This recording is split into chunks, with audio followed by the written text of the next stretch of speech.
Why is fiber important? Well, it's important for weight loss and for many other health reasons. When we eat food, our body must first break it down, digest in other words. We need enzymes to do that, like proteins get broken down to form amino acids. Okay, fats and lipids must be broken down. But now the problem is, maybe the problem, let's see. Some foods, such as fruit, vegetables, grains, seeds, and legumes, contain indigestible carbohydrates. Now, this portion of the food that we eat will pass through the gut, non-digested, as dietary fiber. Well, fiber is the essential non-nutrient. It's a complex of non-digestible carbohydrates present in the structures of plant-derived foods that we eat. It's in the skins and pulp of fruit, vegetables, seeds, nuts, beans, and grains. Now, there are two forms, insoluble fiber and soluble fiber.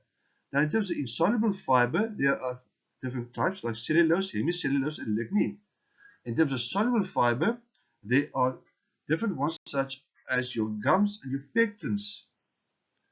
And all of these are important for proper nutrition and health. Here's a diagram to show the different types of fiber, soluble on one side and insoluble on the other side. And the different types, okay, we need them all. These foods are full of fiber, but we need a combination of this, otherwise we won't get all the different types of fiber and types in. Up to recently, fiber was just seen as roughage, not really important. But studies shown that certain societies don't suffer from the typical Western type diseases that we have. The reason why? Because they live on high fiber diets of unrefined, unprocessed foods, whereas the lack of fiber in Western diets is responsible for so many issues in our health. It's now recommended that we eat between 25 to 35 grams of fiber per day. This is for adults. But the average person gets only 10 to 20 grams per day, about half of what is recommended. The different types of fiber is the cellulose we've mentioned before, hemicellulose, lignin, gums and pectins. Some are soluble, some are insoluble. But they're all non-digestible. The fiber challenge. How do we put back the 10 to 20 grams of fiber that we lack every day? Okay, we don't eat all the right food, so how do we put it back? Important is that we eat a variety of food, because cabbage contains some types of fiber, but not other types. Same with peas and other fruit and vegetables. So you need a combination. So you need a mixture, therefore, of different types of fiber from different types of food. Body signs of nutritional fiber deficiency would be things like gastrointestinal issues, bowel issues, IBS, cramping, gas and bloating, constipation, diarrhea, hemorrhoids, varicose veins, weight gain, obesity, blood sugar issues, inflammation, high cholesterol levels, and heart disease, blood sugar imbalances and diabetes, diverticulitis, even some cancers. Now, this is not a complete list, but this gives you some idea of things that can go wrong. It could be helpful for sweeping out the colon.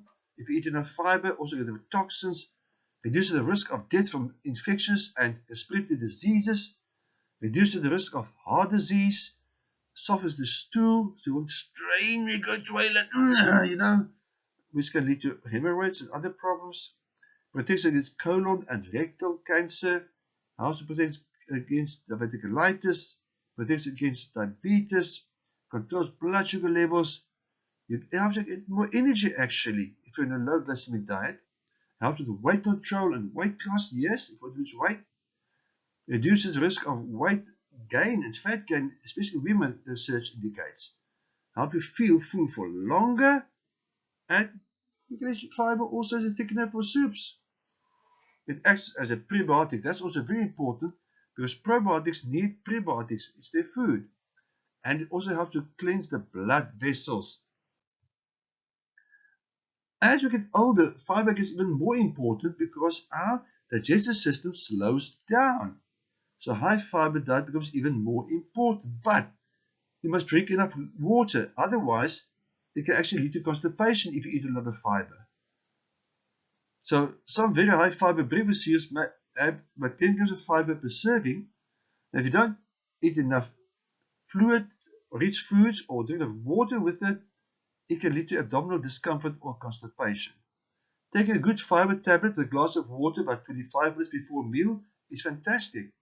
Well, I use the New Life fiber tablets because they're complete.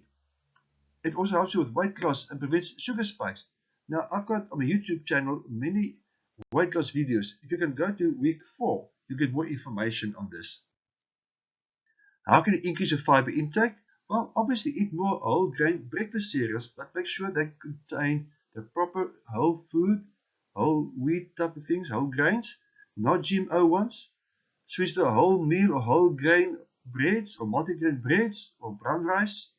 Add extra vegetables to your evening meal, for example. And if you have to snack on fruit, dried fruit, nuts, or whole wheat, whole meal crackers. It can easily be obtained the 30 grams of fiber you need if you just eat these whole food and whole grains and fiber-rich foods. Slowly introduce fiber into your diet to avoid negative outcomes, because if you increase it suddenly, it can actually cause discomfort, abdominal pain, and flatulence. Also, very high fiber diets, more than 40 grams daily, are linked with decreased absorption of some important minerals like iron, zinc, and calcium. So yes, fiber is great. Too much can actually have some negative side effects, or which means you have to increase certain foods again, your iron-rich food. If you want to know more about health and nutrition, go to my YouTube channel at Herman J. Rensburg. Okay, because there are many videos on nutrition and health, also weight loss on my channel. If you want to improve your health, it may be time for you to change your buying habits. Send me an email at herman@vibrantlifestyle.co.za. Subscribe to my YouTube channel. I'll appreciate that. Just a disclaimer, everything I've said here is from a primary healthcare position. I am a nutritionist, not a medical doctor, so none of what I've said is a medical prescription. These are things that I consider to do for my health as well. These are just suggestions, not cures. You can also join our weight loss support group on Facebook and WhatsApp. See us there.